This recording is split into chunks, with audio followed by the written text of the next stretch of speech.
Assalamualaikum warahmatullahi wabarakatuh. Selamat pagi, salam sejahtera bagi kita semua.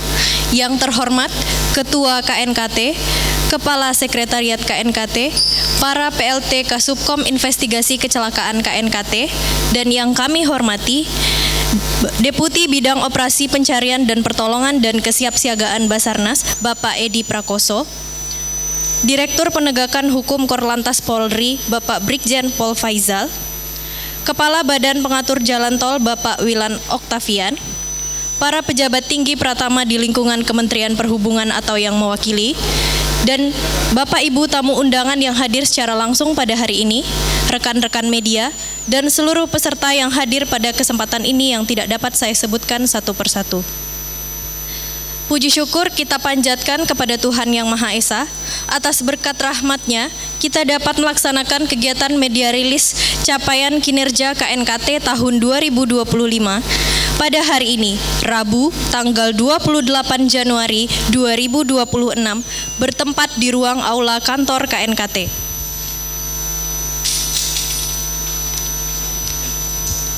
Bapak Ibu yang kami hormati, perlu kami sampaikan, demi tertib dan kelancaran kegiatan, bagi yang membawa telepon genggam dan alat komunikasi lainnya, kami mohon berkenan diatur pada mode getar. Selanjutnya, marilah kita menyanyikan lagu Indonesia Raya, dan kami harap tetap berdiri setelahnya untuk dilanjutkan doa bersama. Hadirin kami mohon berdiri.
Terima kasih.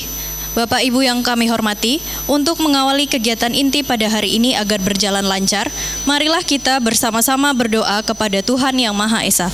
Berdoa menurut agama dan keyakinan masing-masing dimulai.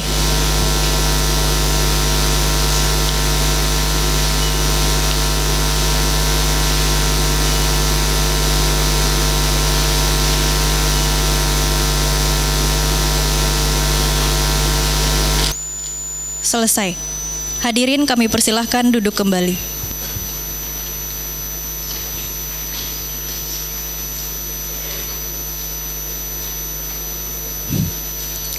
Bapak Ibu yang berbahagia, selanjutnya penyampaian sambutan sekaligus pembuka acara yang akan disampaikan oleh Ketua KNKT. Yang terhormat Bapak Suryanto Cahyono kami persilahkan.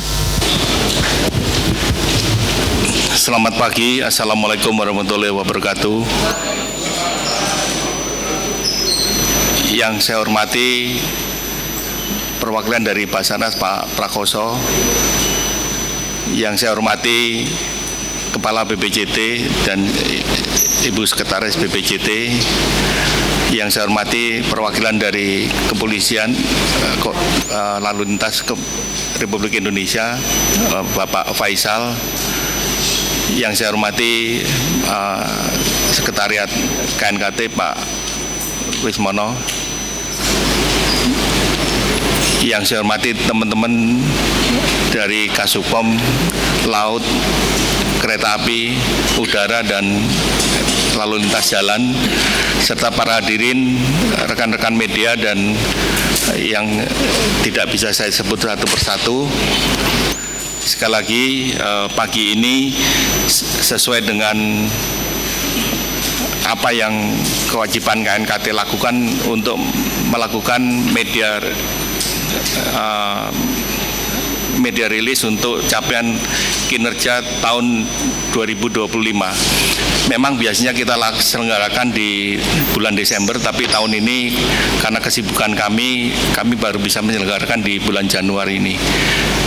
Pada kesempatan ini kami akan menyampaikan beberapa hal yang penting dan menjadi perhatian kita untuk menjadi lesson learned agar kejadian-kejadian yang serupa di kemudian hari tidak terjadi kembali. Itulah tujuan dari investigasi yang dilakukan KNKT, dan kami senantiasa untuk menyampaikan secara transparan kepada publik apa yang menjadi capaian-capaian yang telah dikerjakan selama tahun 2025.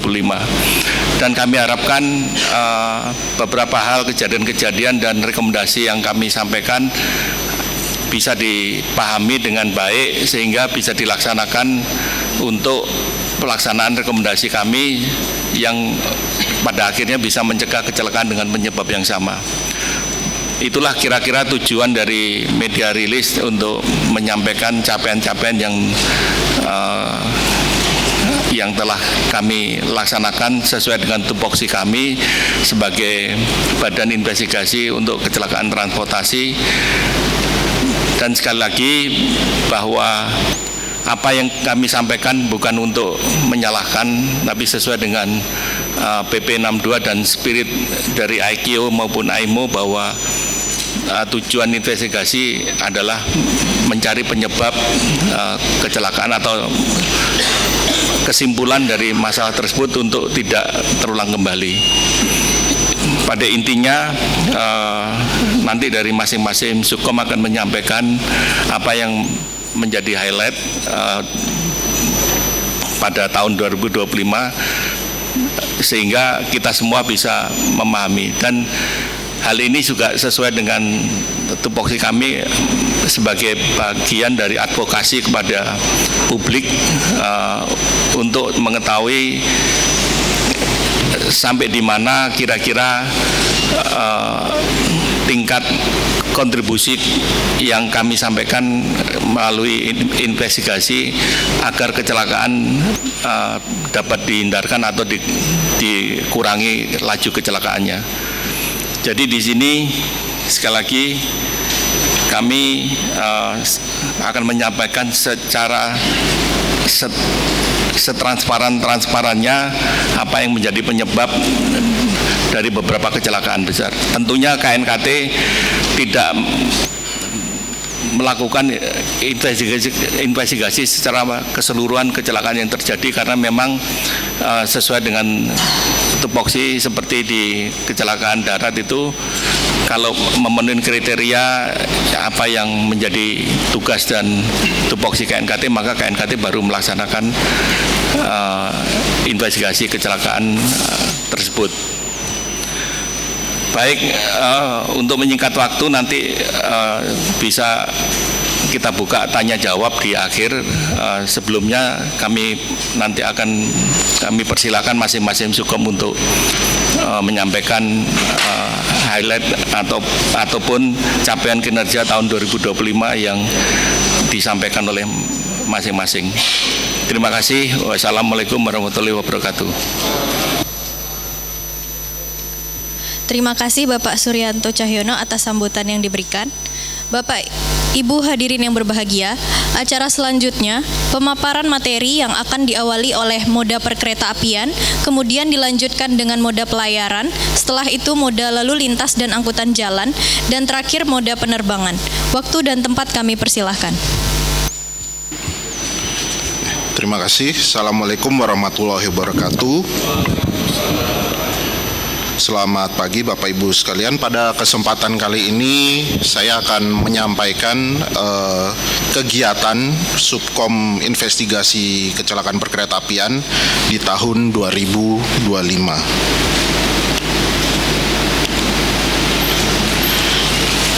Mulai dari tahun 2015 sampai dengan 2025, KNKT telah menginvestigasi sebanyak 58 kejadian, dan untuk di tahun 2025 sendiri, khususnya Subkom Perkeretaapian ya, sampai dengan bulan Desember ini kami telah menginvestigasi sebanyak 4 kecelakaan perkeretaapian.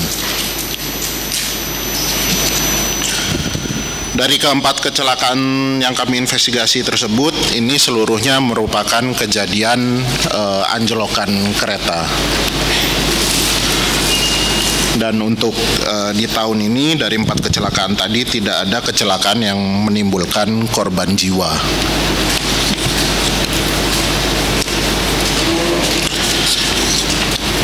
Kemudian berikutnya ini adalah kecelakaan yang kami investigasi tahun ini. Yang pertama tanggal 23 Juni anjlokan KA Batubara Barasimpang di Divre 3 Palembang. Kemudian yang kedua tanggal 1 Agustus anjlokan KA Argo Bromo Anggrek di Daop 3 Cirebon. Yang kemudian yang ketiga anjlokan KRL komuter lain di Jakarta Kota tanggal 5 Agustus. Dan yang terakhir tanggal 25 Oktober anjlokan KA Purwojaya di antara stasiun Lemah Habang Kedung Gedeh Daop 1 Jakarta. Dan untuk saat ini 4 kejadian ini semuanya masih dalam proses investigasi.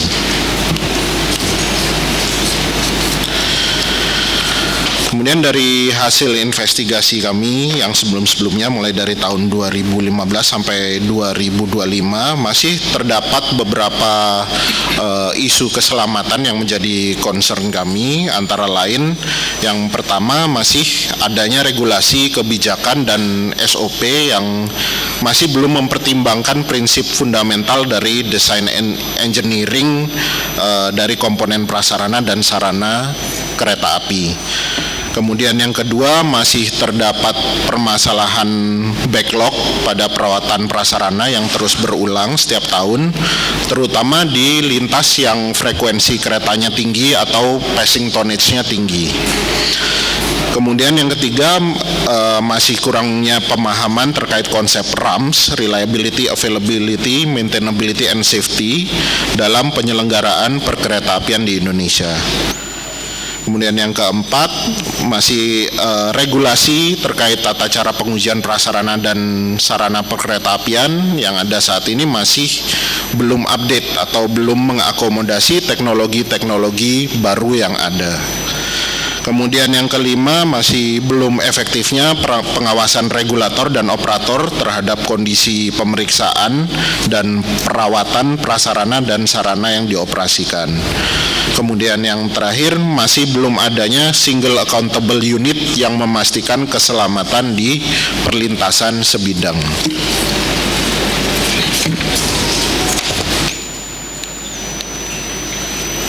Kemudian di tahun 2025 ini Subkomite Investigasi Kecelakaan Perkeretaapian telah menerbitkan 2 laporan akhir investigasi. Yang pertama investigasi anjlokan KA 3028 di emplasemen Stasiun Penanggiran di Divre 3 Palembang, dan yang kedua adalah investigasi KA Bandara menabrak batas berhenti di emplasemen Stasiun Bandara Soekarno-Hatta Daop 1 Jakarta. Kemudian yang berikutnya mulai dari tahun 2015 sampai tahun 2025 kami telah mengeluarkan sebanyak 283 rekomendasi baik kepada regulator maupun operator, dan sampai saat ini sebanyak 89 rekomendasi itu telah dilaksanakan atau sudah close, dan 11% lagi masih berstatus open. Dan untuk rekomendasi yang masih open ini kami terus berkoordinasi dengan regulator dan operator melakukan monitoring dan diskusi untuk pelaksanaannya. Kemudian untuk kegiatan kami selama tahun 2025, yang pertama kami melakukan monitoring seperti yang saya sampaikan barusan terkait tindak lanjut rekomendasi keselamatan. Kemudian kami juga menjadi narasumber di BIMTEK pemeriksaan dan analisis kecelakaan kereta api yang diselenggarakan oleh Direktorat Jenderal Perkeretaapian. Kemudian kami juga menjadi narasumber di webinar investigasi kecelakaan kereta api yang diselenggarakan oleh PT KAI. Kemudian selain itu juga bersama dengan Direktorat Jenderal Perkeretaapian dan PT KAI Persero, kami juga ikut serta dalam kegiatan kereta inspeksi dalam rangka persiapan angkutan Lebaran dan Nataru tahun 2025. Untuk sementara mungkin itu yang bisa saya sampaikan dan akan dilanjutkan oleh Subkom Pelayaran. Silakan Pak Anggiat. Baik, terima kasih. Assalamualaikum warahmatullahi wabarakatuh. Yang saya hormati Bapak Ketua dan para hadirin semua yang hadir di ruangan ini, izinkan saya untuk menyampaikan capaian kinerja dari Subkom Pelayaran pada tahun 2025. Next. Baik Bapak Ibu, untuk tahun 2025 dari moda pelayaran kami melakukan 8 investigasi kecelakaan pelayaran pada tahun 2025. Next. Berikut adalah sebaran kecelakaan pelayaran yang kami lakukan investigasi. Di antaranya adalah Silver Sincer di Selat Riau pada tanggal 12 Januari 2025, kapal tanker berbendera Malaysia tenggelam di utara Pulau Bintan. Kemudian kapal Tiga Putra, kapal yang dipakai untuk wisata di daerah Bengkulu pada tanggal 12 Mei 2025. Kemudian kapal Sejahtera 20 pada tanggal 30 Mei 2025 di Matak Base di wilayah kerja daripada PT Medco, kapal terbalik di dermaga. Kemudian kapal Portling 3 pada tanggal 17 Maret 2025 sebelum masa angkutan Lebaran menubruk dermaga di Pelabuhan Merak. Kemudian KMP Tunu Pratama Jaya tanggal 2 Juli 2025 di Selat Bali. Kemudian kapal KMP Muklisah tanggal 5 Mei 2025 di Balikpapan, kapal terbalik. Kemudian KM Barcelona 5A pada tanggal 20 Juli 2025 di Manado. Kemudian yang terakhir pada akhir tahun Putri Sapkinah, kapal wisata pada tanggal 26 Desember 2025 di wilayah Labuan Bajo. Next. Pada tahun 2025 Subkom Pelayaran menyelesaikan 6 laporan final dan menghasilkan 36 rekomendasi kepada beberapa stakeholder, dan dari 36 rekomendasi tersebut diantaranya masih status open 97% dan 3% sudah dalam status close. Next. Kecelakaan menonjol pada tahun 2025 terdapat 3 kecelakaan kapal yang menonjol, diantaranya kapal Tunu Pratama Jaya di Selat Bali seperti kita ketahui mungkin dari media massa. Kemudian juga KM Barcelona 5A, dan pada akhir tahun kapal wisata Putri Sakinah yang membawa keluarga pelatih sepak bola Valencia FC. Next. Isu penting. Selama tahun 2025 beberapa isu penting yang masih kami temukan dari moda pelayaran adalah bahwa overdraft di kapal Roro masih terjadi. Kemudian juga kami temukan juga kelemahan sistem manifest penumpang masih ditemukan, di mana jumlah faktual antara penumpang yang ada di atas kapal dengan data di manifest masih terjadi ketidaksesuaian. Kemudian juga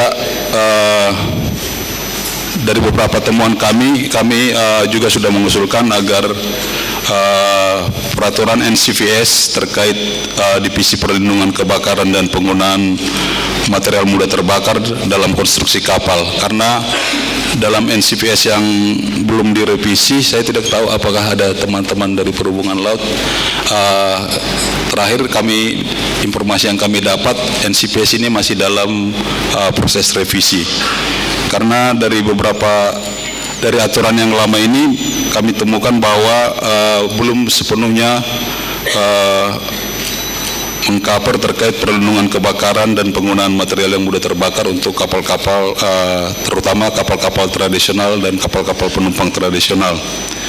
Kemudian stabilitas dan prosedur modifikasi kapal tradisional atau kapal wisata seperti kapal speedboat dan kapal pinisi juga masih kami temukan juga. Kemudian juga kelemahan pemeriksaan oleh PPK dan auditor SMK juga masih kami temukan. Berikutnya, beberapa kegiatan moda pelayaran yang kami laksanakan pada tahun 2025 diantaranya adalah kami melaksanakan pelatihan marine recorder dengan narasumber dari ATSB Australia. Kemudian juga kami juga berpartisipasi dalam audit IMO IMSAS yang dilaksanakan pada tahun lalu. Kemudian secara berkala juga kami melakukan monitoring rekomendasi hasil investigasi kepada regulator. Terakhir kami melakukan kunjungan juga ke di daerah Sumatera Selatan. Kemudian kami juga mengikuti pertemuan pengguna Marine Accident Data Analysis Suite atau MADAS secara online, dan juga beberapa kegiatan-kegiatan sebagai narasumber berdasarkan undangan dari beberapa teman-teman stakeholder. Demikian yang dapat kami sampaikan kegiatan daripada moda pelayaran untuk tahun 2025. Kurang lebihnya kami mohon maaf. Wassalamualaikum warahmatullahi wabarakatuh.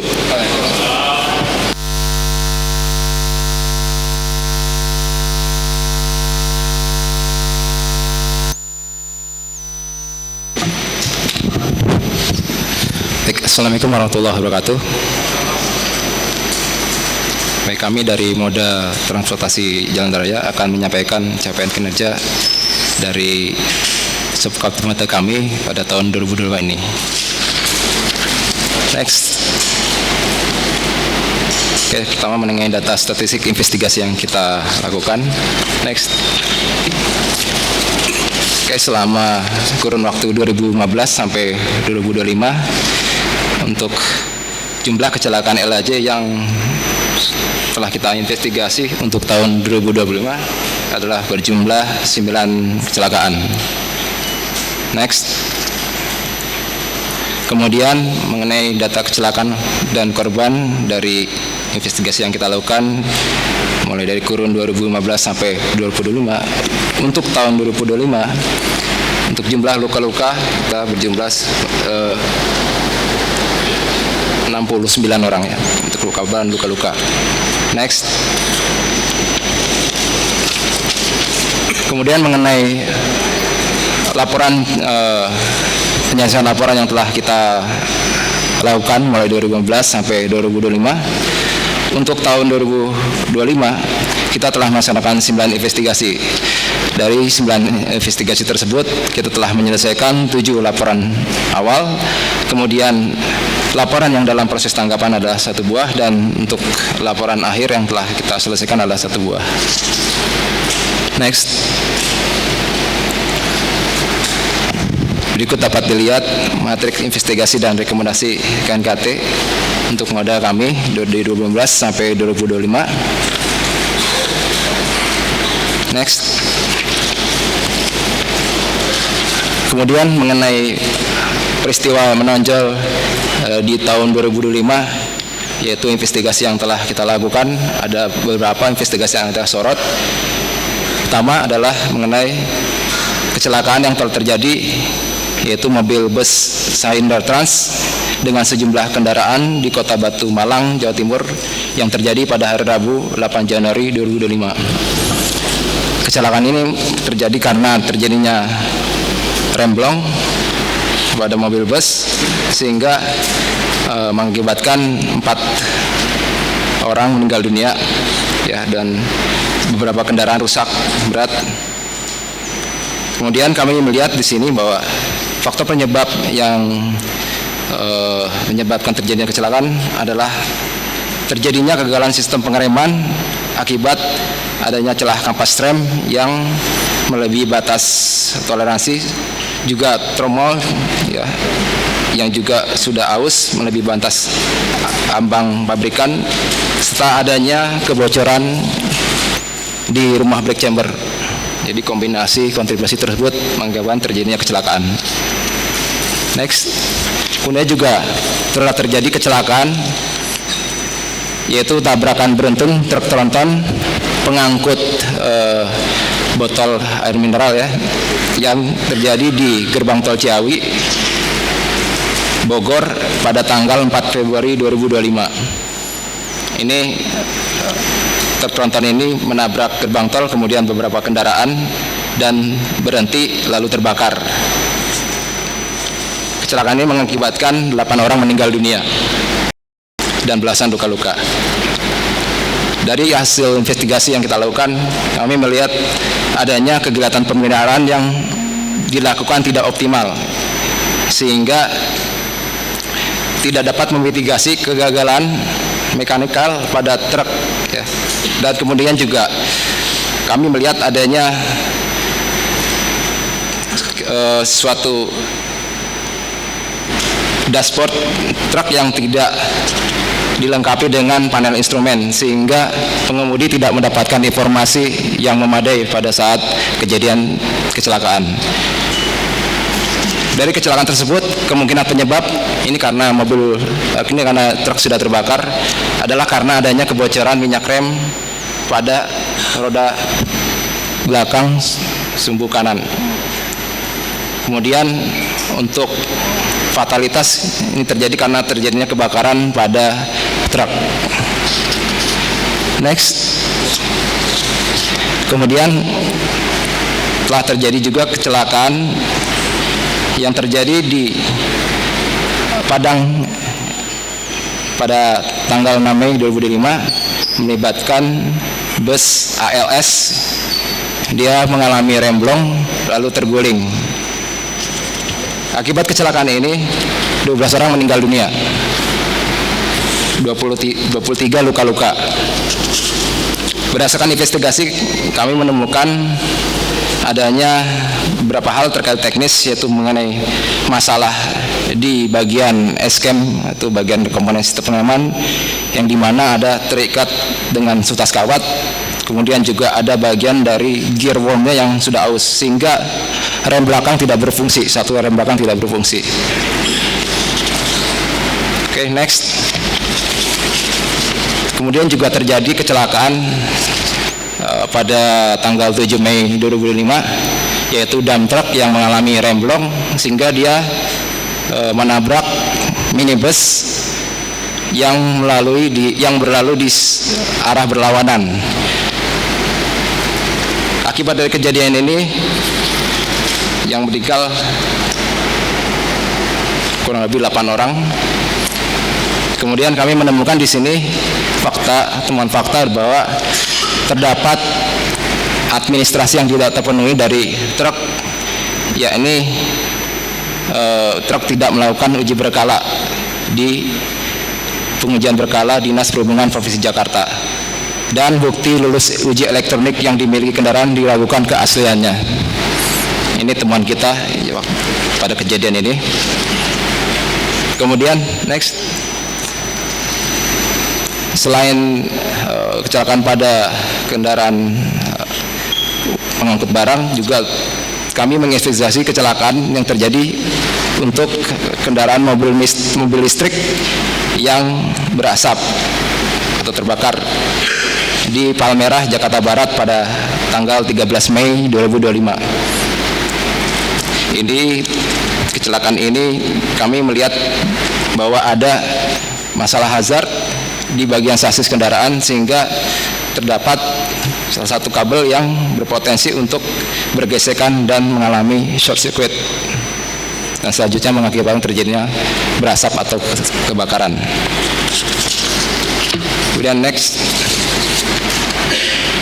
Kemudian kami telah menginvestigasi kecelakaan yang terjadi di Bromo, Probolinggo, Jawa Timur pada tanggal 14 September 2025. Ini melibatkan mobil bus pariwisata yang mengalami remblong sehingga dia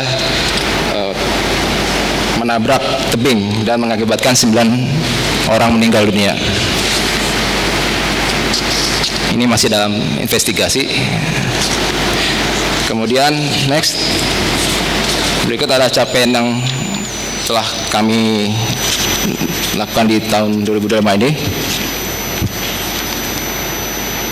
Dari total rekomendasi 1198 rekomendasi, 479 masih porsinya adalah untuk masalah pengendalian dan pengawasan atau control and oversight.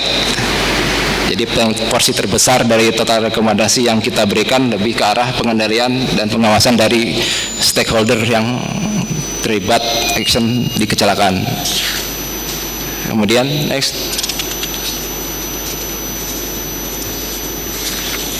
berikut hal-hal yang telah kami lakukan di 2025. Kami telah melakukan sosialisasi di operator-operator, diantaranya di contoh di PT Aqua ya, Asosiasi Kapal Pengemudi, dan juga PT Transjakarta. Kemudian kami juga telah melakukan pendampingan ya dengan Komisi 5 untuk meninjau standar pelayanan minimal jalan tol. Kemudian kami juga telah melakukan kegiatan sharing session keselamatan transportasi dan penanganan keadaan darurat kebakaran bersama PT Pertamina Lubricants.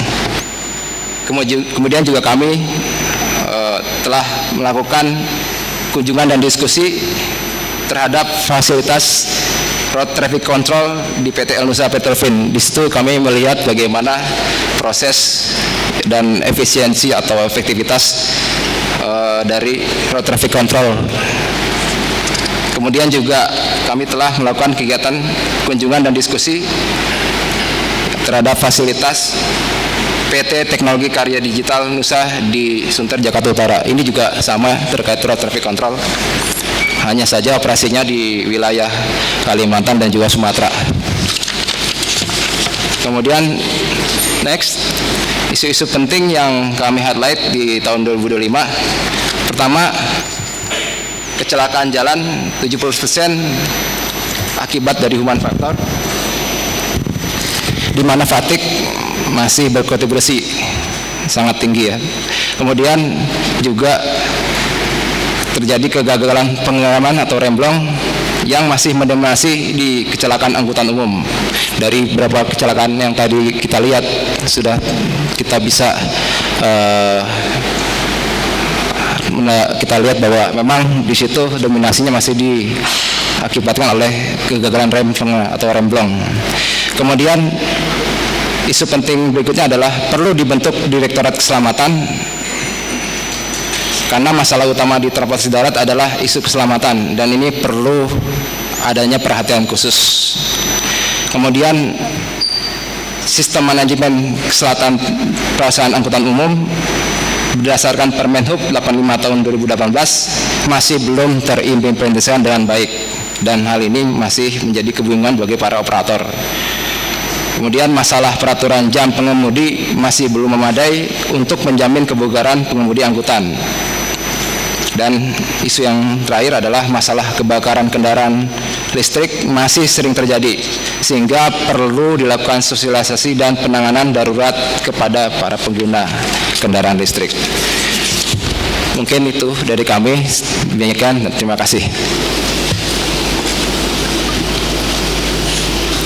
Baik, izin kami melanjutkan pemaparan terkait kinerja dari Subkomite Investigasi Kecelakaan Penerbangan. Secara garis besar ada beberapa hal yang nantinya akan kami sampaikan, mulai dari data investigasi 5 tahun terakhir, seperti apa investigasi yang kami lakukan. Kemudian nanti akan kami sampaikan juga kejadian menonjol di tahun 2025. Kemudian selanjutnya adalah capaian kinerjanya yang nanti akan berisi tentang apa saja isu keselamatan yang berhasil kami identifikasi di tahun 2025, termasuk juga nantinya rekomendasi-rekomendasi apa saja yang nantinya sudah kami keluarkan kepada pihak-pihak terkait. Yang pertama terkait dengan data investigasi penerbangan tahun 2021 sampai dengan tahun 2025, yakni dalam kurun waktu 5 tahun terakhir. Subkomite Investigasi Kecelakaan Penerbangan telah menginvestigasi sebanyak 105 investigasi, yang mana yang diinvestigasi oleh Subkom Penerbangan adalah peristiwa penerbangan dengan klasifikasi kecelakaan dan juga kejadian serius. Untuk kecelakaan adalah ketika peristiwanya itu mengakibatkan korban jiwa ataupun pesawat rusak parah. Kemudian kejadian serius adalah peristiwa yang memang nantinya terdapat potensi adanya korban jiwa ataupun pesawat rusak parah. Dari total 105 investigasi yang kami lakukan selama kurun waktu 5 tahun terakhir, terdiri dari 47 kecelakaan dan juga 48 kejadian serius, dengan proporsi dari 2001 sampai dengan 2005, kurang lebih yang bisa disampaikan di dalam slide ini. Yang bisa disampaikan adalah rata-rata dalam 1 tahun Subkomite Investigasi Kecelakaan Penerbangan melakukan investigasi sekitar 20 peristiwa per tahunnya. Yang mana jika bisa dilihat bahwa tahun 2021 merupakan tahun di mana korban jiwa terbanyak, sejumlah 66 korban jiwa.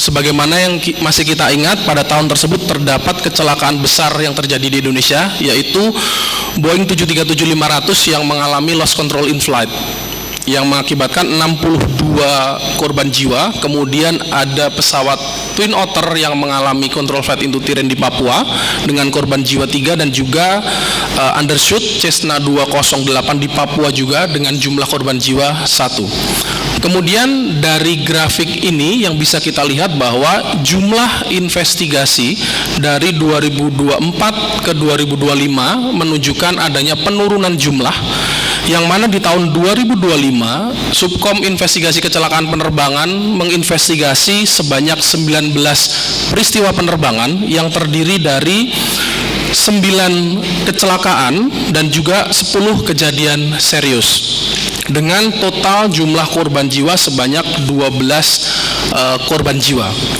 Yang mana dari 19 investigasi yang dilakukan oleh KNKT, kami klasifikasikan atau kami kategorikan berdasarkan kategori yang memang sesuai dengan taksonomi yang berlaku di dunia internasional, yang mana dari 19 investigasi tersebut di tahun 2025, peristiwa yang paling banyak adalah pesawat keluar landasan atau runway excursion, baik itu pesawatnya tergelincir ke kiri ke kanan ataupun pesawatnya mengalami off-run, tidak dapat berhenti di landas pacu. Sebanyak 7 investigasi. Kemudian posisi selanjutnya adalah terdapat sistem komponen fail atau malfunction yang berkaitan dengan power plant atau mesin dari pesawat, yakni sejumlah 3 peristiwa.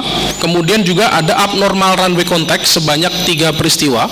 Abnormal runway contact adalah ketika pendaratannya itu dilakukan secara tidak normal, baik itu pendaratan tanpa menggunakan roda pendaratan ataupun ketika melakukan pendaratan terdapat tail strike atau bagian belakang pesawat yang menyentuh runway terlebih dahulu dibandingkan dari roda pendaratannya. Kemudian selanjutnya di 2025 kami juga ada investigasi berkaitan dengan turbulensi sejumlah 2 peristiwa. Kemudian terdapat juga control flight into terrain, yakni pesawat dalam kendali atau bisa dikendalikan oleh pilot namun menabrak permukaan bumi, sebanyak 2 investigasi. Kemudian ada peristiwa terkait dengan fuel atau bahan bakar pesawat, baik itu ketika bahan bakarnya itu habis ataupun tidak bisa dipergunakan. Ada satu investigasi, dan yang terakhir adalah peristiwa yang berkaitan dengan air traffic management atau pengelolaan manajemen lalu lintas penerbangan, sebanyak satu investigasi. Selanjutnya ini adalah persebaran investigasi yang dilakukan oleh Subkom Investigasi Kecelakaan Penerbangan, yang mana bisa dilihat di dalam persebaran ini di daerah Papua masih menjadi masih terdapat peristiwa yang paling banyak di tahun 2025, yakni terdapat 4 kecelakaan dan juga 3 kejadian serius. Kemudian selanjutnya di Pulau Jawa terdapat 3 kecelakaan dan juga 3 kejadian serius. Selanjutnya ada di Sumatera, Kalimantan, Sulawesi, dan juga di Pulau Bali.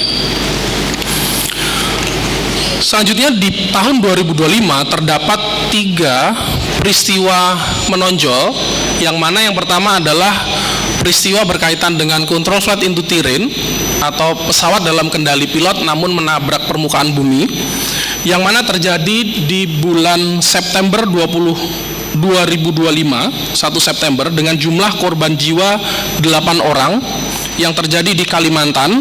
Mungkin kalau Bapak Ibu masih ingat, helikopter. Kemudian selanjutnya kejadian menonjol kedua adalah masih sama, control flight into terrain, dengan tipe pesawatnya adalah tetap helikopter, sama, namun kejadiannya tidak di Kalimantan namun di Papua, dengan jumlah korban jiwa sebanyak 4 orang yang terjadi pada tanggal 10 September 2025. Kemudian peristiwa menonjol yang terakhir adalah terjadinya sistem komponen fail ataupun malfunction yang berkaitan dengan power plant-nya, yang mana terjadi permasalahan di mesin pesawat sehingga pesawat melakukan pendaratan darurat di Karawang yang terjadi di tanggal 21 November 2025. Dan dari ketiga peristiwa ini masih dalam proses investigasi KNKT dan belum ada laporan finalnya karena memang masih dalam proses investigasi. Kemudian selanjutnya di tahun 2025 Subkomite Investigasi Kecelakaan Penerbangan telah berhasil menyelesaikan 6 laporan final investigasi, yang mana terdiri dari yang pertama peristiwa terkait dengan medis. Ada peristiwa medis yang mana pada saat itu pesawat sedang take off, kemudian salah satu krunya mengalami permasalahan medis sehingga incapacitation, meninggal di dalam kokpit, yang terjadi di Bandar Udara Juanda, Jawa Timur. Kemudian selanjutnya kami juga menyelesaikan 2 laporan terkait dengan runway excursion atau pesawat keluar landasan dengan tipe pesawat yang sama, Cessna 208 Bravo, dengan lokasi yang sama di daerah Papua. Yang pertama adalah yang terjadi di Bandara Sinak, yang kedua terjadi di Bandara Ilaga. Selanjutnya laporan yang kami selesaikan adalah berkaitan dengan abnormal runway contact. Pada saat itu pesawatnya mengalami pendaratan secara tidak normal, mendarat tanpa menggunakan roda pendaratan. Pesawatnya adalah Baron yang terjadi di Bandar Udara Cakarbuana, Cirebon. Kemudian selanjutnya adalah peristiwa berkaitan dengan kelelahan flight crew pada saat itu. Pesawat Airbus yang terbang dari Kendari menuju Jakarta yang terjadi permasalahan berkaitan dengan fatigue sehingga kedua krunya secara tidak sengaja tertidur di dalam pesawat udara. Itu juga sudah kami selesaikan di tahun 2025. Kemudian yang terakhir adalah terjadinya peristiwa low altitude operation yang berkaitan dengan pengoperasian helikopter di Bali, yang mana peristiwa ini adalah helikopternya sedang dalam tujuan melakukan sightseeing, kemudian menabrak layang-layang sehingga helikopternya akhirnya crash. Kemudian selain dari 6 laporan final tersebut, Subkom Penerbangan juga menyelesaikan 3 konsep laporan final, yang mana karena masih konsep dan masih dalam fase konsultasi, ketiga laporan ini masih belum bisa dipublikasikan karena memang masih dalam fase konsultasi yang dikirimkan kepada pihak-pihak yang terkait. Peristiwa yang pertama yang kami selesaikan konsep laporan akhirnya atau draft final reportnya adalah runway excursion Cessna 208 di Papua. Kemudian selanjutnya adalah ground collision Boeing 737-800 di Bandar Udara Internasional Kuala Namu, yang mana peristiwanya adalah lavatory service truck atau truk yang mengangkut sistem lavatory menabrak pesawat yang sedang melakukan taxi in di Bandar Udara Kuala Namu. Kemudian selanjutnya adalah peristiwa berkaitan dengan sistem komponen fail ataupun malfunction yang berkaitan dengan power plant, berkaitan dengan mesin pesawat, dengan jenis pesawat Piper Warrior yang terjadi di Pantai Cemara Sewu Cilacap, yang mana pada saat itu pesawat yang mengalami kendala mesin dan mendarat darurat di pantai. Ini adalah penerbangan latih. Itulah capaian yang bisa disampaikan. Jadi kami menyelesaikan 6 laporan final yang sudah dipublikasikan dan bisa diakses di website KNKT.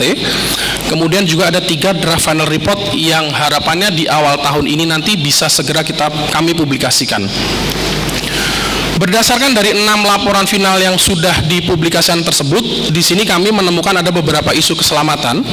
Yang pertama adalah berkaitan dengan peristiwa pesawat keluar landasan atau runway excursion, yang mana di sini kami menemukan adanya permasalahan belum dimanfaatkannya rekaman data penerbangan untuk pemantauan kinerja pilot dan juga pesawat udara.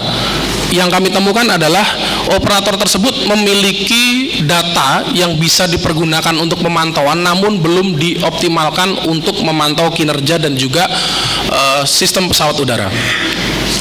Selanjutnya di dalam runway excursion juga kami menemukan adanya isu keselamatan terkait belum adanya silabus bounce landing dan juga recovery. Jadi bagaimana teknik untuk menghandle pesawat ketika dia mengalami bounce dan juga bagaimana merecovernya, ternyata masih ada operator yang belum memasukkan silabus tersebut di dalam sistem pelatihan operator tersebut. Selanjutnya di sini kami juga menemukan ada beberapa isu keselamatan berkaitan dengan belum efektifnya metode untuk memastikan implementasi dari prosedur yang memang sudah tersedia di operator penerbangan tersebut. Yang pertama adalah implementasi landing checklist. Jadi memang dari peristiwa runway excursion yang kami investigasi terdapat beberapa permasalahan, salah satunya adalah checklist ketika melakukan pendaratan belum dieksekusi secara tepat dan tidak teridentifikasi oleh operator penerbangan tersebut. Dan juga selanjutnya adalah berkaitan dengan unstabilized approach atau kestabilan pada saat melakukan pendekatan ketika mau melakukan pendaratan di dalam suatu bandar udara, yang mana prosedurnya sudah ada namun belum terimplementasikan secara tepat. Selanjutnya adalah belum adanya metode untuk memastikan implementasi dari prosedur terkait dengan larangan pemutaran musik pada saat fase kritis penerbangan, yang mana di sini kami menemukan pada saat fase kritis penerbangan masih terdengar adanya suara musik yang mengalun di dalam kokpit, sehingga itu mengganggu dari kewaspadaan pilot yang bertugas pada saat itu. Dan yang terakhir adalah yang berkaitan dengan isu runway excursion, terdapat permasalahan terkait masalah penggantian pengereman atau sistem rem yang ada di dalam pesawat udara. Sudah ada prosedurnya, namun kembali lagi implementasinya itu belum sesuai dengan prosedur yang memang sudah disyaratkan oleh pabrikan pesawat udara. Selanjutnya berkaitan dengan abnormal runway contact. Di sini kami menemukan adanya isu terkait dengan pengaturan jadwal terbang yang memang belum mempertimbangkan beban kerja dari pilot yang bertugas pada saat itu, sehingga berdampak kepada kinerja pilot yang bertugas.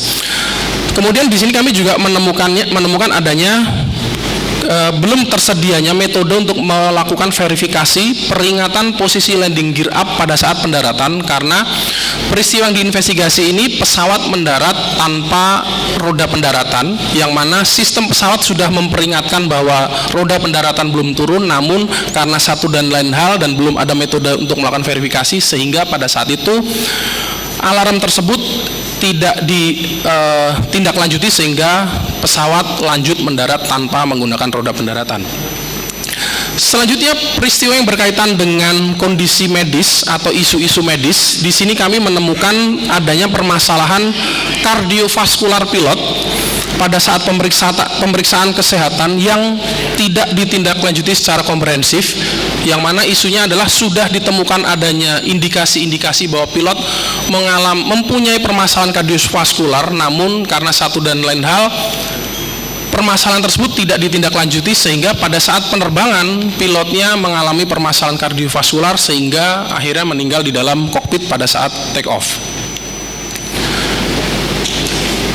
Isu keselamatan selanjutnya adalah berkaitan dengan peristiwa yang berkaitan dengan fatigue atau kelelahan, yang mana seperti yang saya sampaikan sebelumnya, ketika pada saat itu di dalam kokpit kedua pilot tertidur pada saat melakukan penerbangan.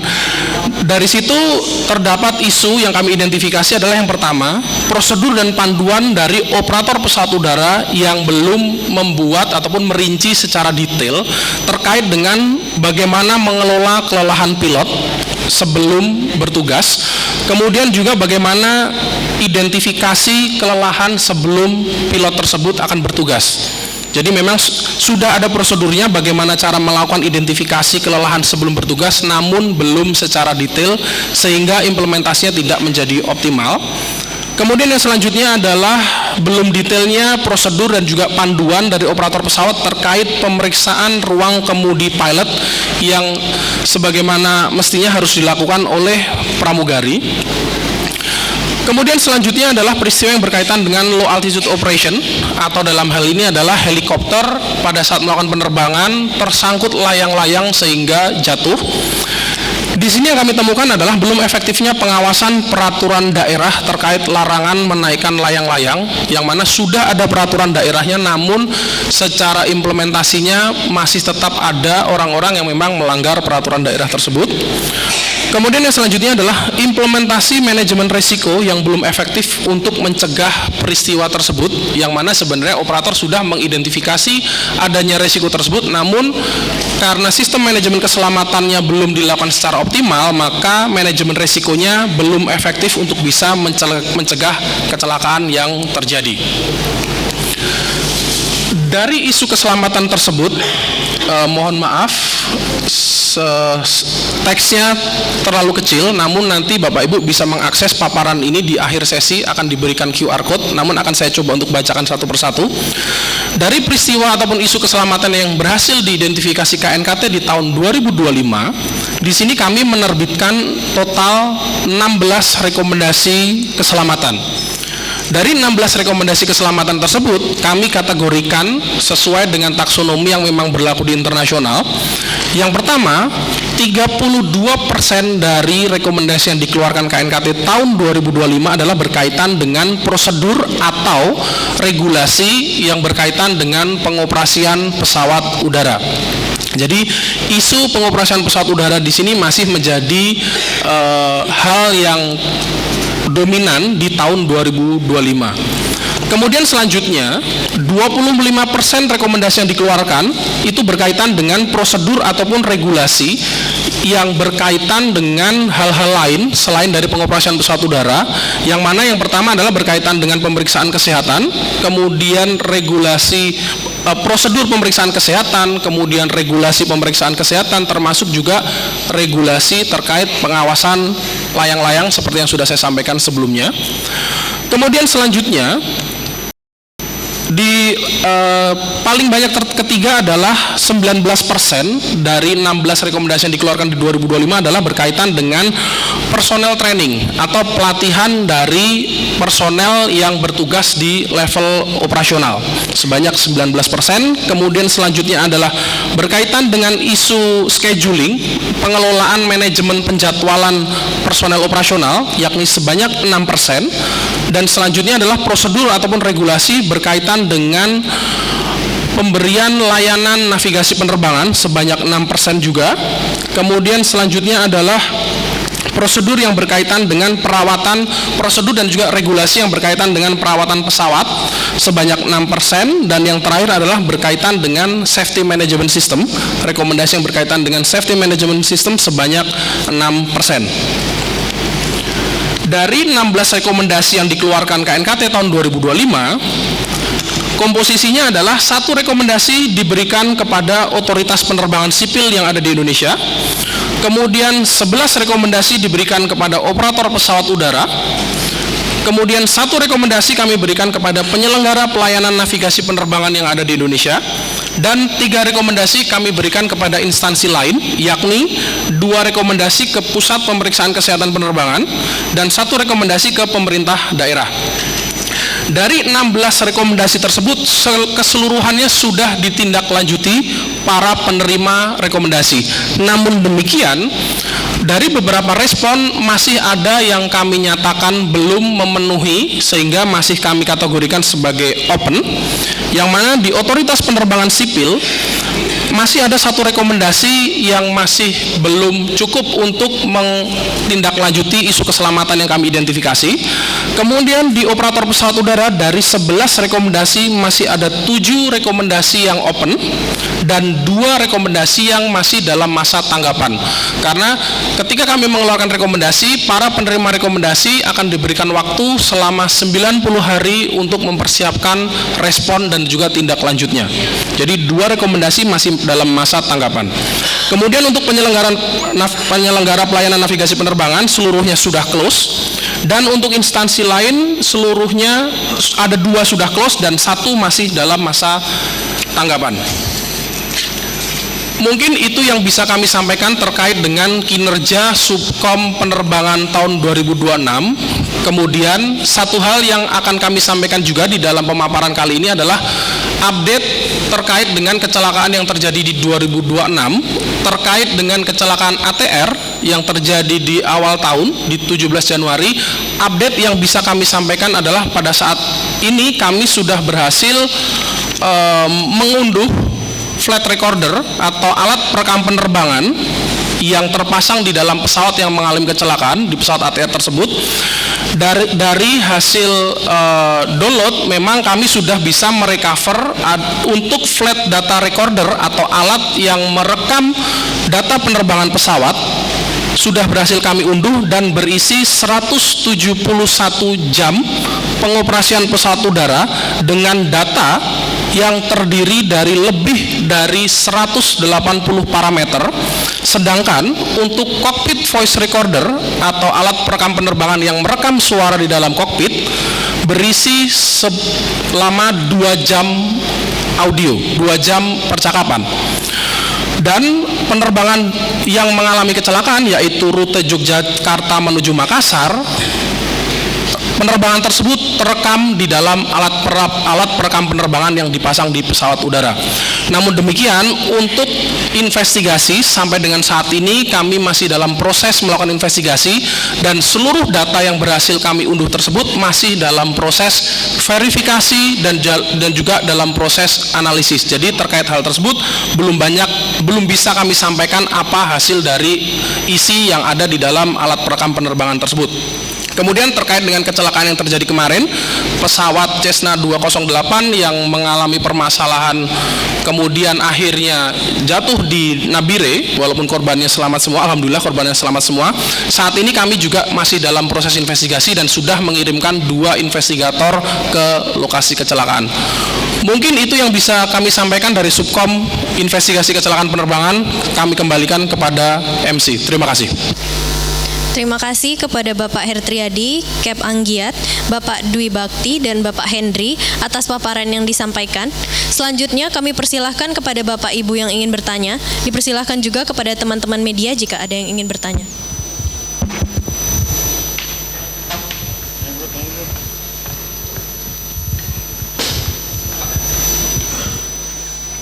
Terima kasih. Assalamualaikum warahmatullahi wabarakatuh. Yang terhormat Pak Ketua KNKT dan para investigator dan semua, izinkan saya Budi Nugraha dari Suara Merdeka dari Perhubungan. Pertanyaan saya secara umum, secara keseluruhan jumlah kecelakaan di 2025 itu apakah berapa? Apakah lebih tinggi atau lebih sedikit dibanding tahun lalu ya? Kemudian tadi seperti disampaikan oleh investigator dari udara, apa rekomendasi yang paling krusial yang disampaikan oleh KNKT? Kemudian pertanyaan yang kedua adalah terkait kecelakaan finisi yang di Labuan Bajo ya. Bukan karena saya pendukung klub Valencia Pak ya. Kejadian seperti itu terulang hampir 3 kali dalam waktu yang tidak terlalu lama ya, dalam tingkat waktu yang terlalu lama. Nah, saya ingin tahu protap mekanisme izin berlayar untuk finisi itu ranahnya yang pegang siapa, kemudian apakah ada kontrol Pak? Ini sedang musim cuaca buruk misalnya, 2 hari 3 hari ini mungkin baik, kemudian besok hari yang Pak, sehingga kejadian beruntun itu jangan sampai terulang di kemudian datang. Singkat saja Pak, terima kasih. Assalamualaikum warahmatullahi wabarakatuh. Waalaikumsalam. Baik, Pak Budi dari Suara Merdeka. Pertanyaan pertama mengenai jumlah kecelakaan secara umum 2025 lebih baik atau turun dibanding 2024. Secara umum, Pak, baik di seluruh moda jumlah kecelakaannya menurun.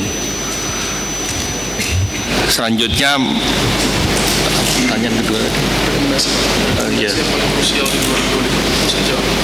Iya, silakan. Baik, terima kasih Pak atas pertanyaannya. Kemudian untuk pertanyaan kedua terkait dengan rekomendasi yang paling krusial di tahun 2025, bisa disampaikan bahwa memang rekomendasi yang paling krusial di 2025 masih berkaitan dengan pengoperasian pesawat udara, Pak. Yakni di sini adalah berkaitan dengan prosedur dan juga regulasi terkait dengan pengoperasian pesawat udara. Untuk detailnya nanti bisa diakses di website KNKT karena seluruh rekomendasi yang sudah kami publish dan juga kami terbitkan akan kami masukkan di dalam laman resmi KNKT, knkt.go.id. Seperti itu yang bisa kami jawab. Terima kasih.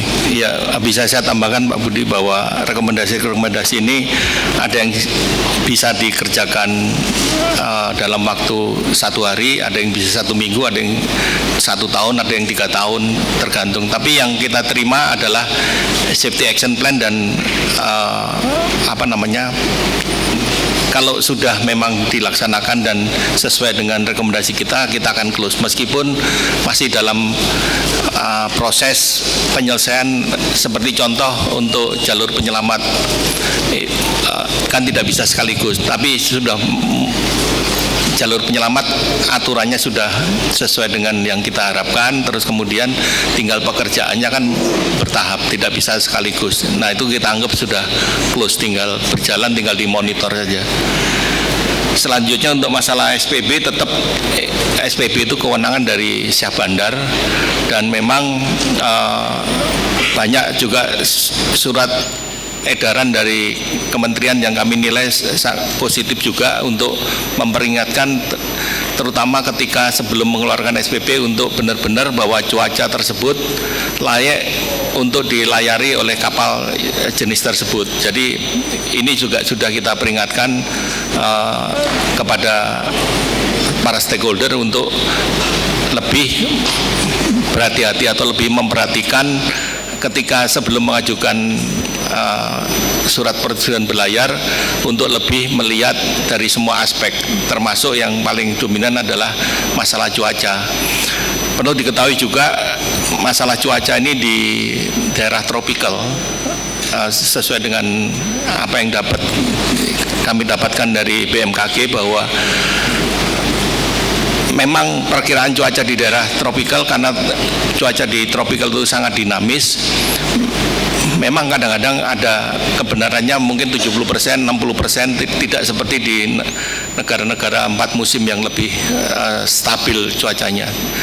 Nah, untuk itu kita juga harus memahami situasi ini dan secara bijak kita juga bisa memahami cuaca-cuaca yang kemungkinan berubah, dan masa-masa seperti ini cuaca memang sangat cepat sekali berubah. Seperti kemarin kita di operasi dengan Basarnas di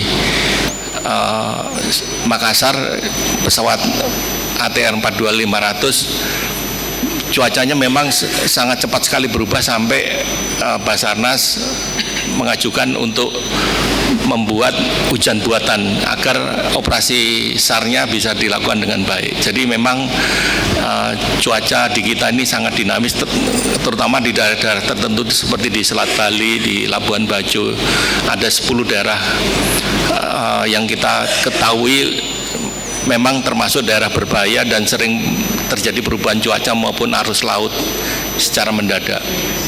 Mungkin itu. Ada lagi? Iya, Pak Repno. Ya, Bapak izin, selamat siang. Saya Tian dari liputan6.com. Sebenarnya secara khusus saya mau nanya terkait yang meningkatnya resiko kebakaran kendaraan listrik. Itu mungkin bisa dijelaskan lebih rinci, Pak, seperti apa, dan apakah sudah ada peristiwa yang serius terkait kendaraan listrik tersebut? Terima kasih. Ya, untuk kendaraan listrik ini ada beberapa hal yang memang hal ini baru bagi kita, dan terus terang kami juga sedang belajar untuk melakukan investigasi kendaraan listrik, dan kami dibantu oleh tenaga ahli kita yang memahami masalah kendaraan listrik. Jadi ada satu yang kita investigasi, kita mengetahui bahwa tadi disampaikan oleh Subkom Lalu Lintas Jalan bahwa terjadi belum kebakaran tapi terjadi korsleting dan mengeluarkan asap cukup tebal, dan ini disebabkan karena wiring sistemnya dia ada yang menggesek ke badan kendaraan, sehingga lama-lama si kabel itu terkelupas dan terjadi arus pendek. Itu yang kita temukan. Tapi hal yang lain yang perlu kita juga sudah memberikan rekomendasi untuk tim tanggap darurat baik di tol maupun di kota untuk memiliki kompetensi bagaimana menanganin mobil listrik, karena yang ada saat ini kompetensi mereka belum di-upgrade untuk mampu menanganin kendaraan listrik. Dan juga kami merekomendasikan setiap automakernya atau pabrikannya harus memberikan guidance tanggap darurat secara jelas, baik di manual yang diberikan kepada pembeli maupun kepada pemerintah, guna untuk bagaimana penanggulangan kejadian ketika mobil listrik terbakar atau terjadi kecelakaan. Karena memang ketika terjadi kecelakaan ini yang kabel-kabel yang mungkin bisa expose, bisa terbuka, sehingga membahayakan si penumpang maupun si penolongnya sendiri. Jadi ini yang juga menjadi isu tentang mobil listrik. Kita juga sudah meminta tim yang menangani tanggap darurat mobil listrik ini harus memiliki kemampuan dan APD yang memang dedicated untuk menangani mobil listrik.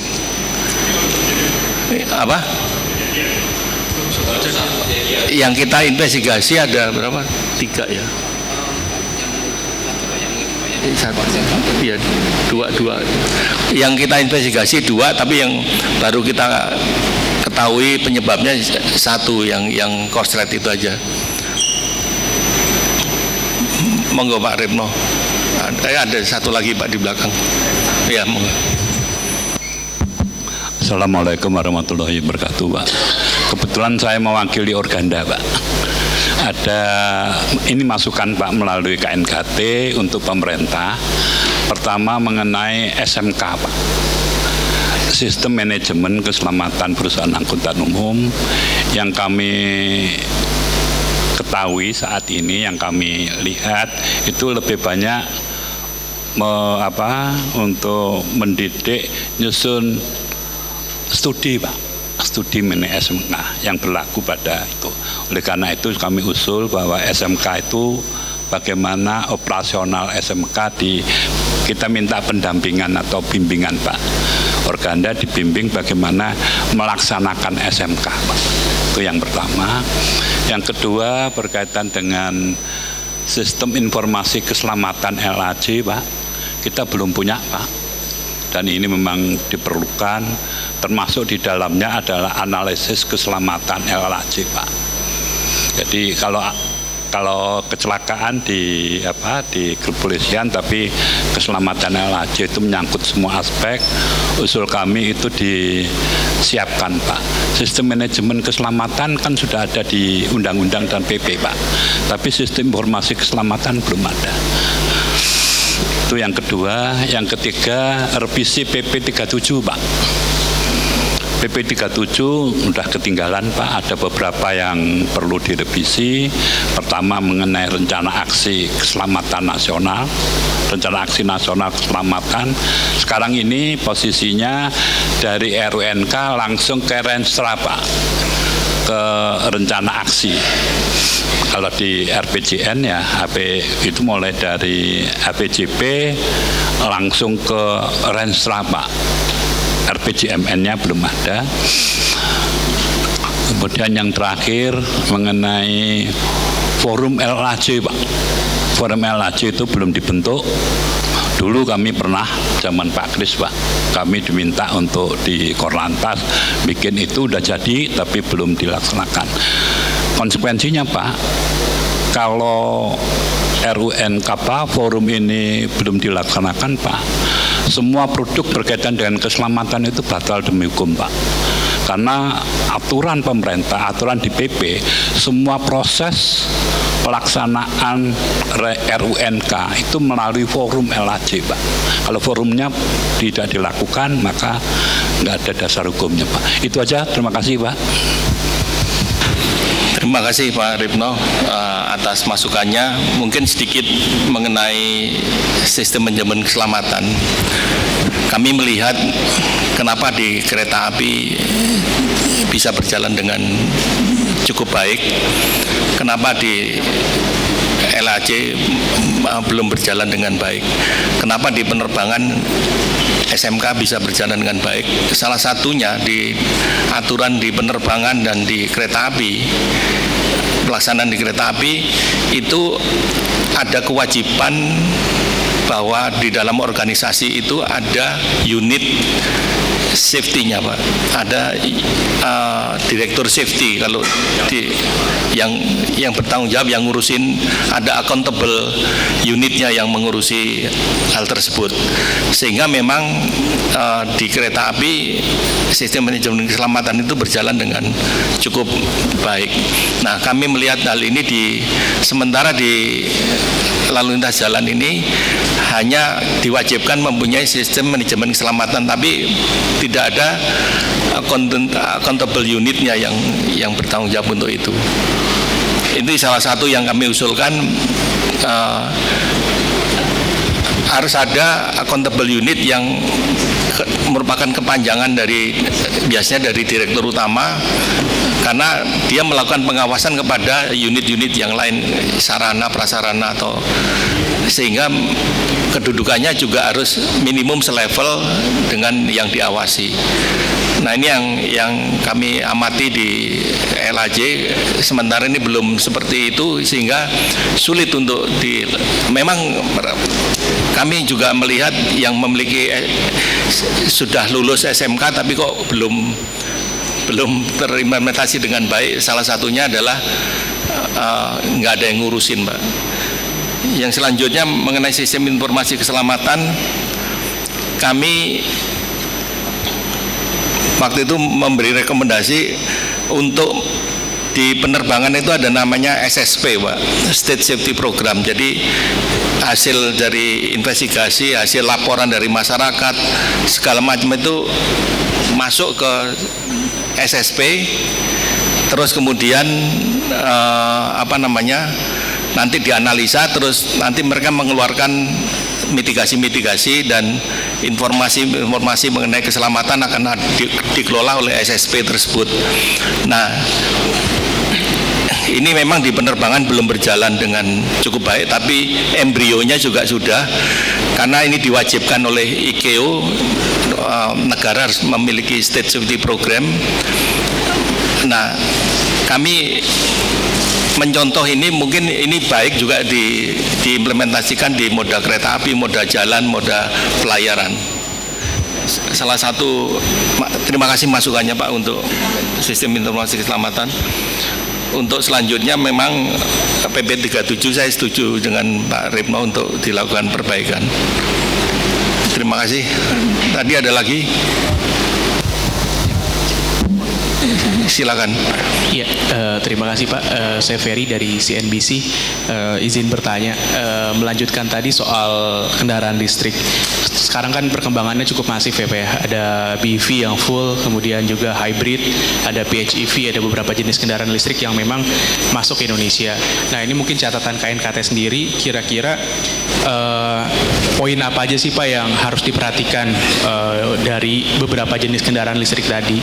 Kemudian dari berbagai jenis kendaraan listrik itu yang paling tanda kutip perlu diperhatikan dalam pengelolaannya maupun dari segi penggunaannya itu kendaraan yang mana Pak? Apakah PHEV, hybrid kah, atau baterai EV yang memang full? dari beberapa jenis kendaraan tersebut. Kemudian satu lagi Pak, soal kapal yang tahun lalu kan sempat ada kejadian juga di Selat Bali gitu. Nah ini catatan KNKT sendiri kira-kira melihat kejadian tersebut dan sekarang juga mau akan Ramadan gitu ya, apa aja yang perlu diperhatikan gitu Pak untuk operator maupun regulator sendiri untuk penerapan di lapangannya. Itu aja Pak, terima kasih. Terima kasih Mas. Untuk kendaraan listrik apa saja yang menjadi poin yang perlu kita cermati? Salah satu yang kita temukan tadi saya lupa juga di kendaraan listrik, ternyata ada beberapa kendaraan listrik saya nggak tahu seperti apa. Mungkin nanti kita harapkan dari teman-teman Dirjen Darat yang ketika melakukan tap certificate bisa mengetahui. Tapi yang kita temukan, kalau kendaraan listrik itu baterai 12 voltnya bermasalah, low voltage-nya bermasalah, pintunya nggak bisa dibuka Pak. Itu yang menjadi catatan kita, sehingga kita mengeluarkan rekomendasi bahwa dalam kondisi darurat pintu itu harus bisa dibuka meskipun baterai low voltage-nya bermasalah. Jadi kita yang menemukan salah satu kendaraan yang tidak bisa dibuka pintunya. Masalah kendaraan full EV ataupun hybrid, kami tidak bisa memberikan komentar, tapi itu kan pilihan dari masing-masing, punya kelebihan dan kekurangan, dan hal itu merupakan pertimbangan sendiri oleh konsumen. Mungkin untuk yang di Selat Bali Pak Anggiat bisa terkait yang di Selat Bali.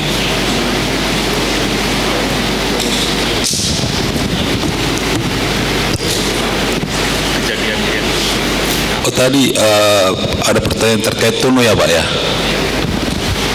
Baik, untuk Tunu Pak, laporannya kami sudah finalkan, mungkin nanti akan kami publish ya Pak ya di website KNKT. Untuk laporan full reportnya nanti bisa dibaca sepenuhnya dari laporan kami Pak.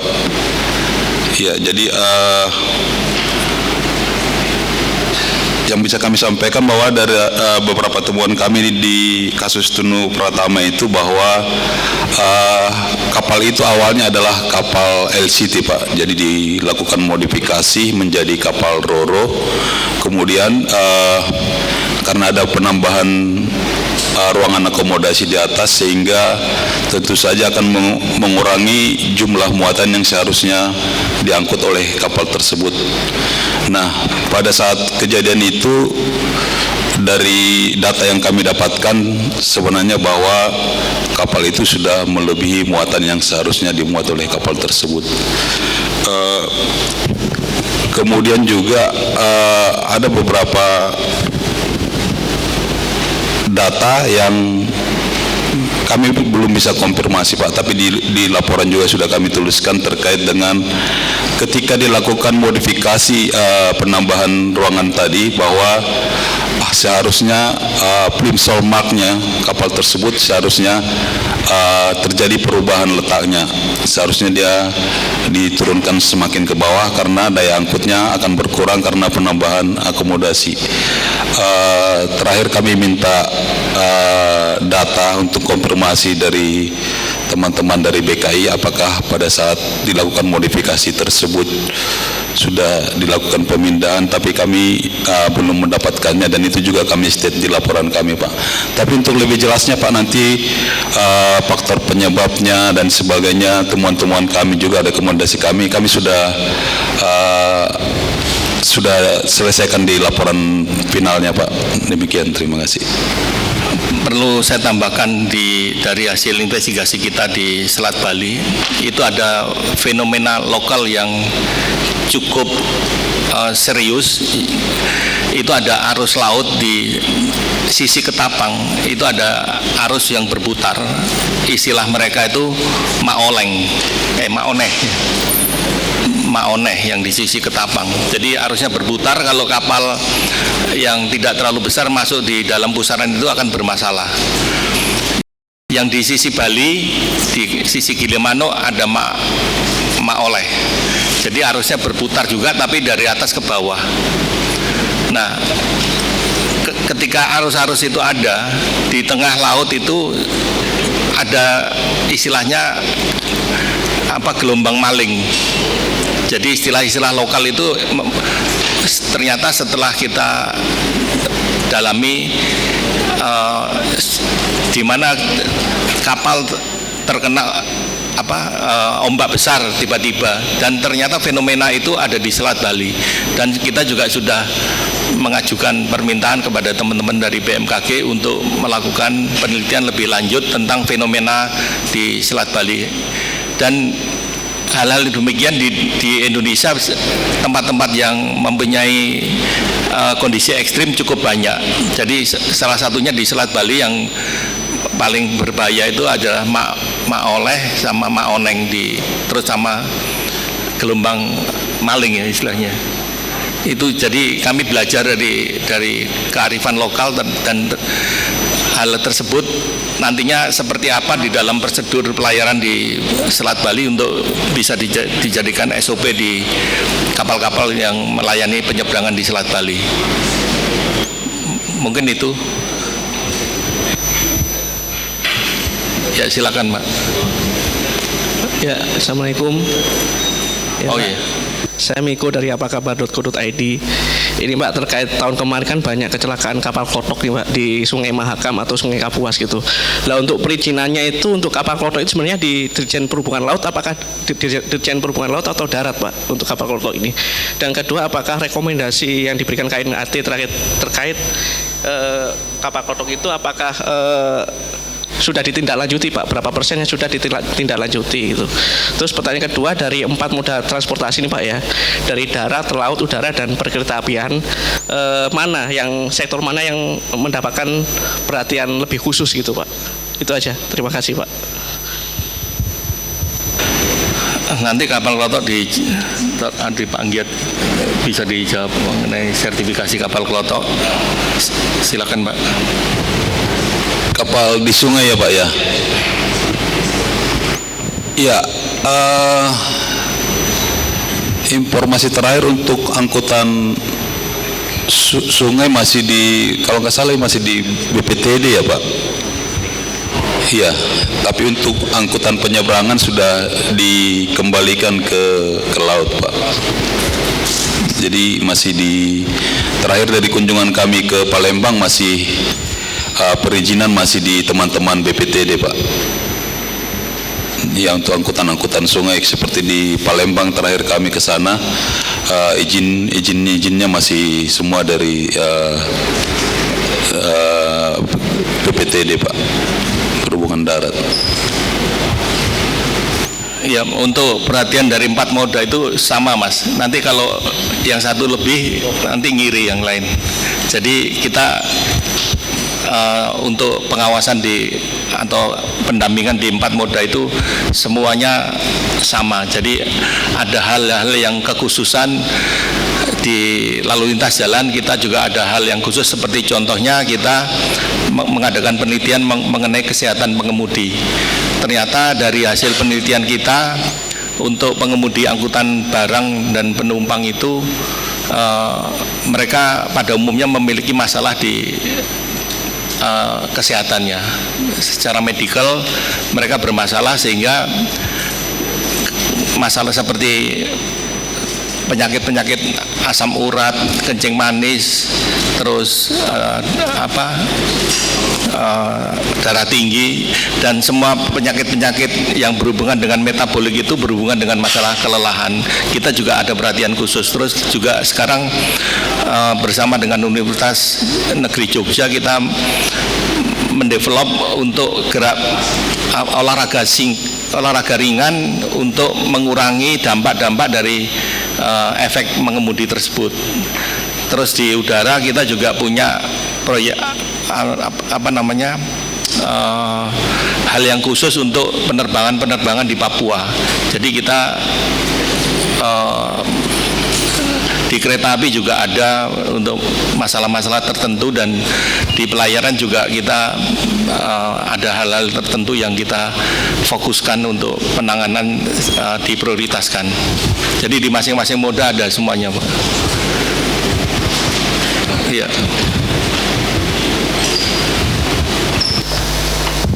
Assalamualaikum warahmatullahi wabarakatuh. Saya Sutrisno dari Analisa Medan untuk Subkomite Udara. Tadi dipaparkan tentang ketatnya jadwal penerbangan ya Pak ya, sehingga menyebabkan kelelahan awak pesawat.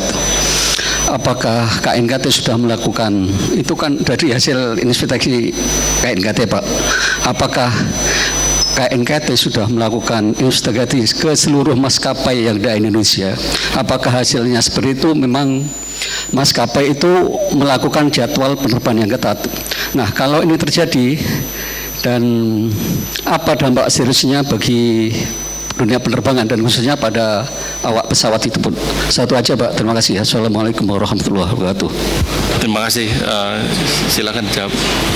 Baik Pak, terima kasih atas pertanyaannya Pak. Jadi terkait dengan kelelahan, memang di isu yang kami temukan secara regulasi memang Indonesia sudah mempunyai regulasi yang ketat Pak, terkait masalah pencegahan kelelahan bagi kru pesawat udara, baik itu kru pesawat, kemudian pramugari, ATC, engineer dan lain-lain. Jadi memang secara regulasi itu sudah ada dan mempertimbangkan faktor-faktor manusia.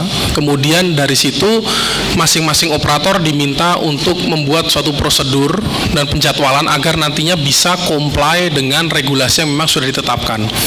Untuk kejadian kemarin yang kami investigasi, yang kami temukan di situ adalah secara regulasi sudah ada, secara prosedur sudah ada, namun secara panduan bagaimana untuk nantinya mengelola secara detail itu yang belum dicantumkan secara tertulis, sehingga di operator tersebut memang terjadi permasalahan bagaimana cara untuk memanage ataupun mempersiapkan seseorang agar nantinya itu fit untuk nantinya itu dia memang tidak terdampak di performanya nanti.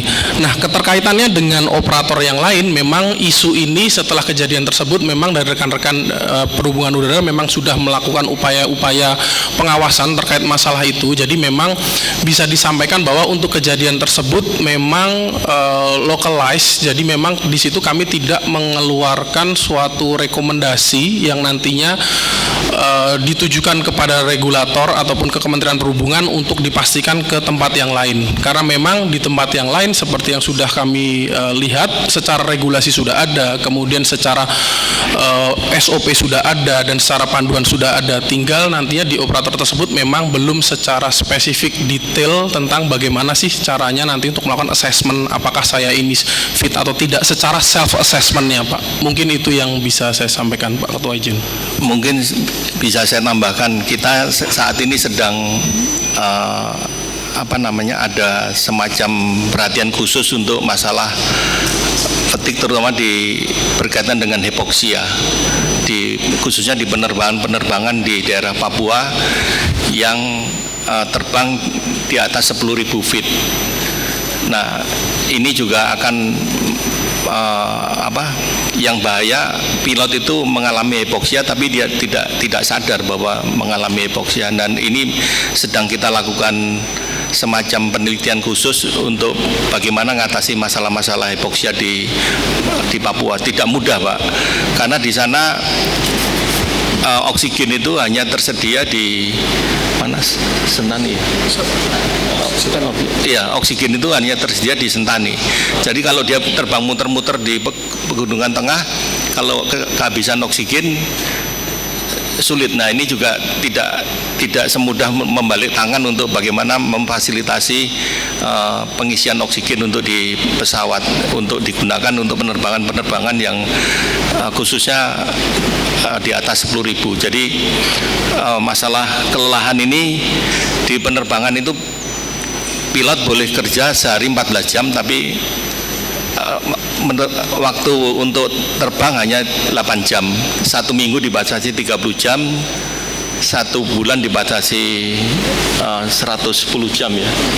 1 tahun dibatasi 1.100 jam. Aturannya sudah ketat. tinggal implementasinya yang perlu kita reinforce untuk lebih didisiplinkan lagi baik dari sisi penerbangan maupun dari sisi pengawasnya. Mungkin itu yang tambahannya. Ya, silakan Mas. Terima kasih Pak.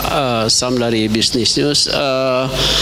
Ke sektor laut barangkali Pak ya, soal draft kapal yang Bapak jelaskan tadi, sama soal mobil listrik.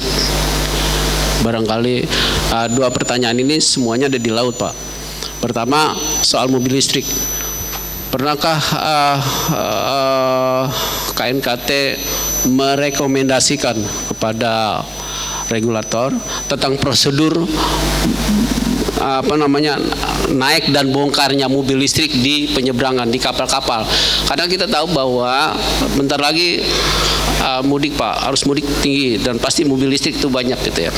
Apakah itu sudah diantisipasi oleh pihak KNKT yang menyampaikan kepada pihak regulator? Karena tadi Bapak sebutkan sendiri, jelaskan bahwa ada satu mobil listrik yang terbakar dan itu penanganannya sulit sekali, Bapak yang jelaskan tadi ya Pak. Yang kedua soal draft kapal ya. Saya beberapa kali nyebrang Pak di penyeberangan, kapal itu draftnya itu sudah over ya. Dan pertanyaan saya yang pertama adalah, dari sekian banyak kasus kecelakaan yang Bapak jelaskan dan saya catat tadi, apakah ada di antaranya yang disebabkan oleh overdraft? Ya, dari banyak kasus kecelakaan dalam sepanjang 2025 ini, apakah ada yang disebabkan oleh akibat overdraft gitu ya? Termasuk yang di kasus di Selat Bali itu gitu ya, termasuk yang di Lombok juga. Apakah ada kaitannya dengan itu gitu seperti yang Bapak jelaskan tadi? Yang kedua terkait dengan overdraft, ketika bentar lagi mau mudik juga nih Pak, itu siapa yang bertanggung jawab kalau di penyeberangan sebenarnya? Kalau menurut KNKT, gitu ya. Kalau menurut KNKT, karena di situ ada dua, ada laut, ada darat, gitu ya. Ada laut, ada darat. Cuman ada beberapa penyeberangan yang dipegang laut, tapi selebihnya kan masih darat. Yang ketiga di udara Pak, tadi Bapak untuk udara tadi ada 11 rekomendasi. 11 rekomendasi yang disampaikan kepada operator dan regulator, cuma 2 yang close gitu ya kalau nggak salah ya. Berarti sisanya masih cukup banyak gitu ya. Itu pelanggaran-pelanggaran yang menonjol apa saja yang direkomendasikan untuk segera dipenuhi? Terima kasih Pak.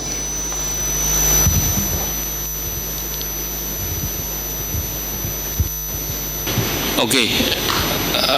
Mengenai draft kapal nanti dijawab Pak Anggiat. Mengenai mobil listrik untuk di penyeberangan, kita juga sudah diskusi berulang-ulang Pak tentang bagaimana keselamatan mobil listrik di penyeberangan. Memang saat ini sebetulnya mengatasi kebakaran mobil listrik itu seperti apa, belum ada suatu prosedur yang standar yang memang efektif untuk menangani kebakaran mobil listrik, terutama di kapal. Di kapal itu kemarin ada kesepakatan dengan teman-teman operator pelayaran, itu ditempatkan di pintu palka di bagian depan. Jadi ada yang mengangkut cuman 4, jadi 2 di depan, 2 di belakang. Kenapa ada beberapa operator pelayaran yang tidak mau mengangkut mobil listrik? Karena memang mereka juga ragu dengan kemampuan kompetensi dari awak kapal untuk penanganan kebakaran mobil listrik. Jadi hal ini kami juga tidak bisa memaksakan. Kami kan cuma memberi rekomendasi bagaimana prosedur untuk penanganan mobil listrik ketika terjadi kebakaran di kapal. Tadi yang saya sampaikan kan, sampai hari ini belum ada metode ataupun cara dan ada APAR yang dikhususkan untuk mobil listrik. Tapi mobil listrik ketika sudah dimasukkan baterai dimasuk di dalam mobil listrik, itu kan baterainya ada di bawah, terlindung dari bodi kendaraan, sehingga aksesnya ketika terjadi kebakaran kita tidak bisa mengakses langsung ke baterainya.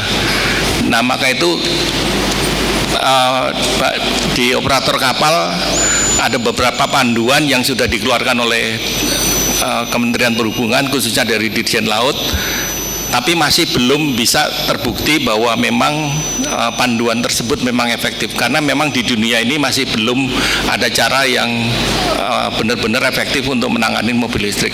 Jadi yang selama ini salah satu cara yang praktis yang dimiliki oleh teman-teman operator di kapal itu ketika terjadi kebakaran mobil listriknya dicemplungin ke laut. Jadi itu yang usaha yang paling memungkinkan saat ini, dan kita tidak bisa memaksa kalau operator tidak mau mengangkut karena berkaitan dengan masalah asuransinya.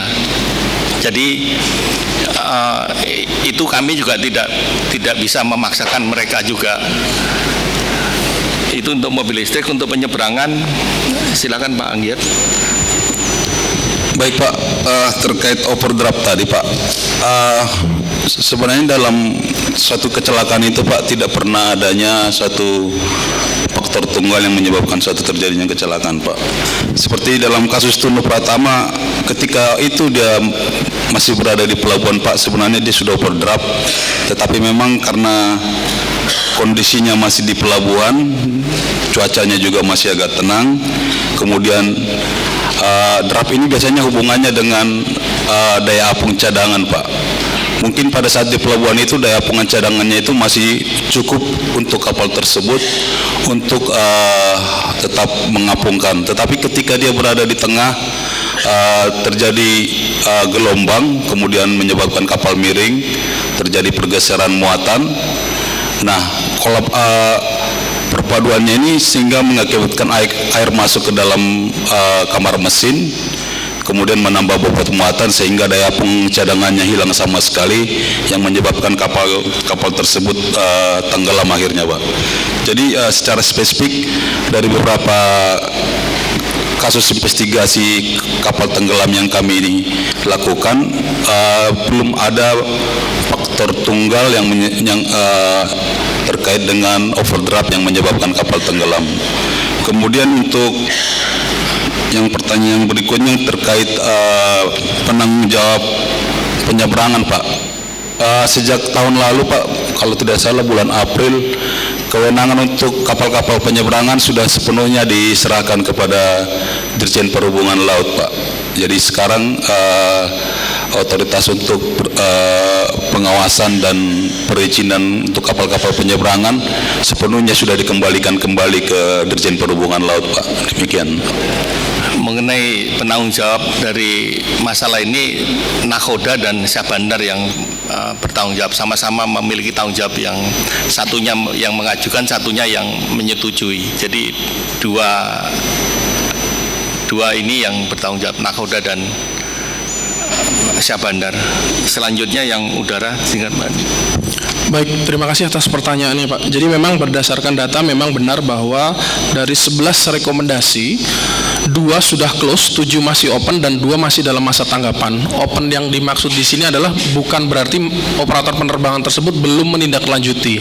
Namun memang seperti yang disampaikan Pak Ketua tadi, mereka sudah menindaklanjuti. Namun demikian, untuk menyatakan bahwa ini menjadi close, semua pekerjaannya itu harus selesai. Contoh misalnya, salah satu rekomendasi yang masih open adalah rekomendasi terkait untuk establish atau membuat suatu sistem monitoring kesehatan, yang mana ketika kita membicarakan sistem artinya harus mendevelop suatu sistem. Tidak dalam waktu 90 hari mereka tidak akan bisa untuk mendevelop sistem tersebut. Itulah kenapa di sini kami masih nyatakan sebagai open, karena memang untuk sampai close-nya mereka memang harus benar sistemnya itu terestablish. Jadi bukan berarti dalam 7 open ini memang belum ditindaklanjuti sama sama sekali. Sebagai contoh yang lain, misalnya rekomendasi untuk memastikan bahwa terkait dengan pelatihan, ya artinya dalam kurun waktu yang sudah diberikan, misalnya operator tersebut memiliki 1000 pilot, artinya untuk memastikan semua pilotnya sudah di training ulang, otomatis itu akan membutuhkan waktu, sehingga statusnya di sini pun juga pasti akan kami nyatakan tetap sebagai open karena masih dalam planningnya akan dilakukan secara berkala. Ketika nantinya sudah semuanya itu sudah dianggap oke bahwa isu keselamatannya sudah bisa teradres, maka dari situ baru akan kita nyatakan secara sebagai close.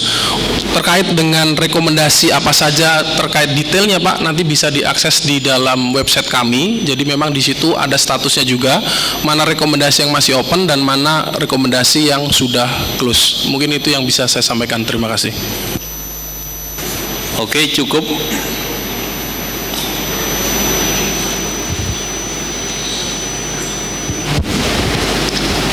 Sudah Pak? Ya. Hadirin yang kami hormati, pemaparan materi, diskusi, dan tanya jawab pada kegiatan media rilis telah berakhir. Akhirnya pertemuan kita telah sampai pada penghujung acara. Terima kasih kami ucapkan kepada para tamu undangan yang telah mengikuti kegiatan dari awal hingga akhir. Semoga senantiasa ilmu yang diperoleh dapat bermanfaat bagi kita semua. Selanjutnya kami tim dari KNKT undur diri. Mohon maaf jika ada kekeliruan dalam berlangsungnya kegiatan pada hari ini. Dan sampai jumpa dalam kesempatan yang akan datang. Wassalamualaikum warahmatullahi wabarakatuh.